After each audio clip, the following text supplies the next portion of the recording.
Réussir dans ce qu'on ne vous a jamais demandé de faire. Un gaspillage de la vie et du but de votre vie. C'est la raison pour laquelle cette série d'enseignements sur le royaume est tellement intéressante.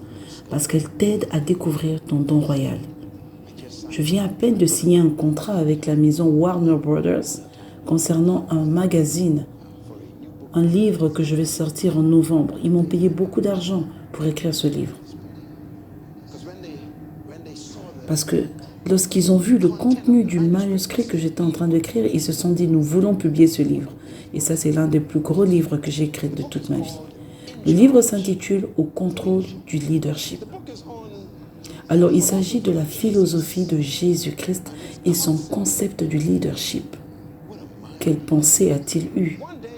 Une fois, ses disciples se disputaient sur la question de la grandeur. Et en passant, toute personne au son de ma voix aimerait devenir grand. Ne me mentez pas. Certains sont même frustrés parce qu'ils n'ont pas encore réussi alors qu'ils ont 70 ans. Il n'y a aucun être humain qui n'aimerait pas devenir grand. Et dans ce livre, je parle du fait que le désir de la grandeur est normal et divin. Si vous n'avez aucun désir d'être grand, vous n'êtes pas normal. Vous êtes dans le déni. C'est la raison pour laquelle Jésus n'a pas découragé le désir de la grandeur. Il a plutôt encouragé. Je veux vous le prouver.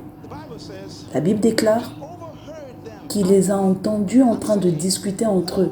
Et il se posait la question, qui est le plus grand parmi nous? Et il les a appelés de côté. Il les a dit, si quelqu'un d'entre vous désire être grand, vous entendez ce qu'il dit? Il n'a pas découragé. Il n'a même pas attaqué le désir d'être grand, mais il les a plutôt indiqué comment y arriver. Si quelqu'un, ça veut dire qu'il sait que tout le monde le veut.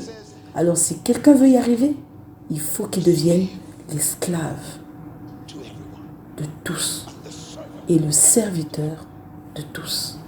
Qu'est-ce que cela veut dire? Oh, c'est très intéressant. Lorsque j'ai fait des recherches sur le mot serviteur et esclave, ça a ouvert ma pensée. Ça n'avait rien à voir avec le service. Le mot qu'il a utilisé veut dire se déployer soi-même pour le monde. Si vous voulez être grand, servez votre don, votre talent pour ce monde. Et pour le faire, vous devrez d'abord découvrir votre don. Et c'est ça ton problème. Tu n'as pas encore trouvé ton trésor. C'est pourquoi tu es toujours dans ce boulot.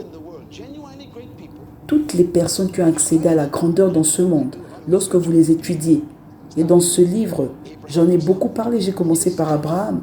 Lorsque tu découvres ton don, ton talent, tu deviens automatiquement grand. Je prends l'exemple de Tiger Woods. Il n'est jamais allé à l'école de la grandeur. Il n'est jamais allé à l'école du leadership, ni des cours de marketing, encore moins de supervision, ni de gestion. Mais cet homme a été un gagnant mondial de golf. Il a trouvé son don et il a servi pour ce monde. Lorsque tu trouves ton don, ils vont te trouver. Je le dis encore, lorsque tu trouves ton talent, ton don, ils vont te trouver.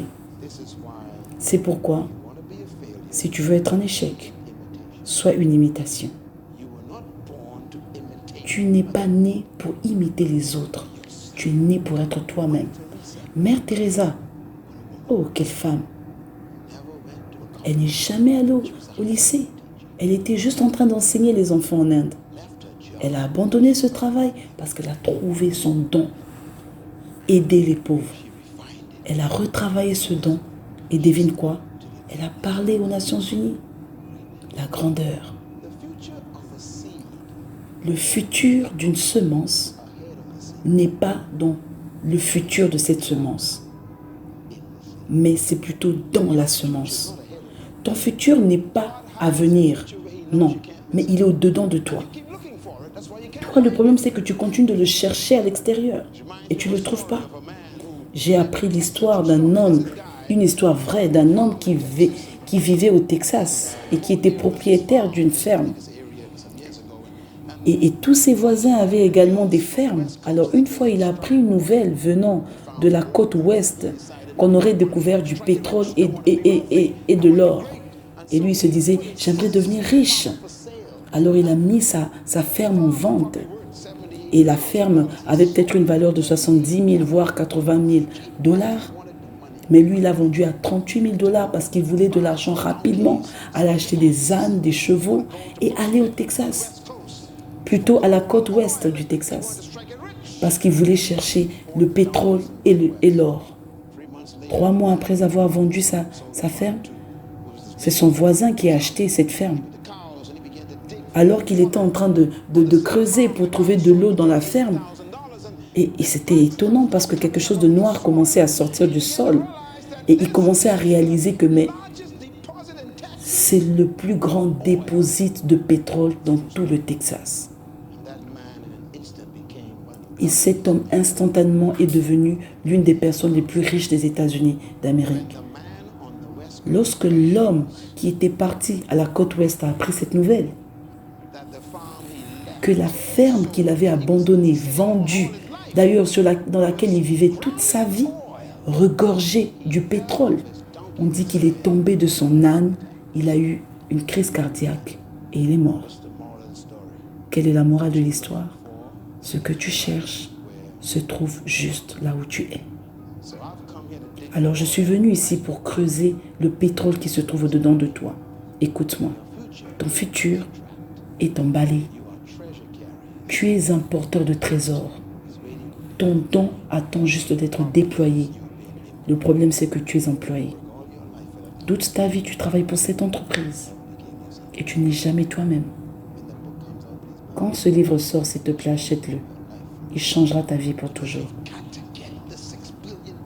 Parce que si nous voyons, si nous avons les 7 milliards de personnes sur cette terre qui découvrent leurs dons, nous verrons la gloire de Dieu. Parce que si quelqu'un découvre son don, il n'y aura plus des voleurs.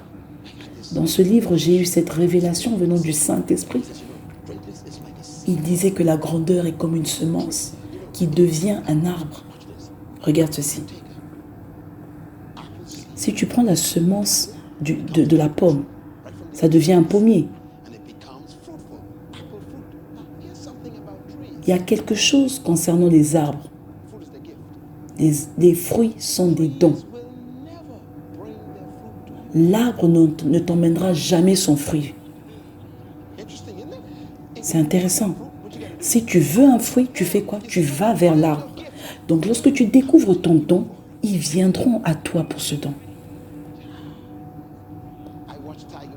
J'ai regardé Tiger la dernière fois en train de jouer au golf.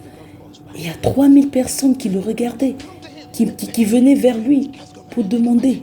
Il bougeait, on le suivait, il revenait. Dis-nous, comment t'as fait? Il n'avait même pas encore 30 ans, ce gamin.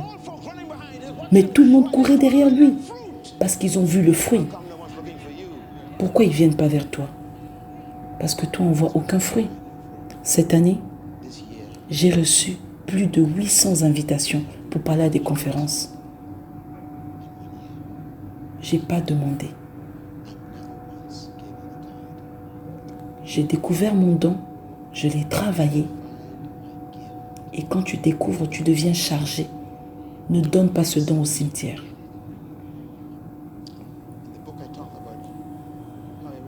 Dans le livre, je parle du fait que plusieurs personnes se font appeler par exemple Jacques ou Jackie. Mais que tu prennes le nom d'une personne connue ne fait pas de toi cette personne. Il y a quelque chose avec l'arbre de pomme. Il ne fera jamais sortir des mangues ni des bananes. Il n'y aura que des pommes. Mais toi, tu changes de carrière tout le temps. Les gens te connaissent pourquoi? C'est ça ta grandeur. Au-dedans de toi se trouve un trésor.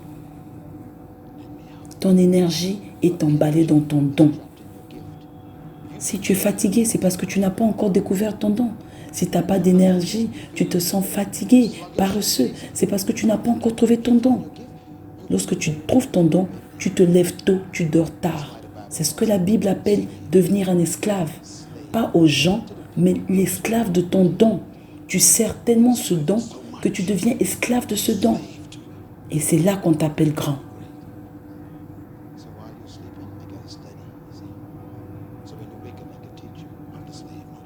Tu te dis peut-être que je suis un grand enseignant aujourd'hui, mais tu ne sais pas le prix que je paye.